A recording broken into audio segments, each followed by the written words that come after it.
प्राणदा अपानदा व्यानदा प्रचोदा परिवोदाः अन्यांस्ते अस्मत्तपन्तु हेतयाः चतुष्कोणमण्डलं कृत्वा तदुपरि नैवेद्यपात्रं निधाय गायत्रीमन्त्रेण पात्रान् सम्प्रोक्ष्य धेनुमुद्रयाम् अमृते कृत्य ऋतं दवा सत्येन परिषिञ्जामि नैवेद्यं निवेदयामि।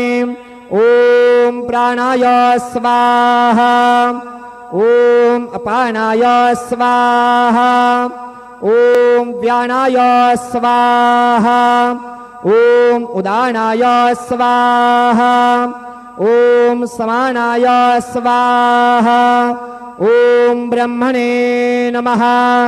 नैवेद्यमध्ये पानीयं समर्पयामि पुनर्नैवेद्यं निवेदयामि।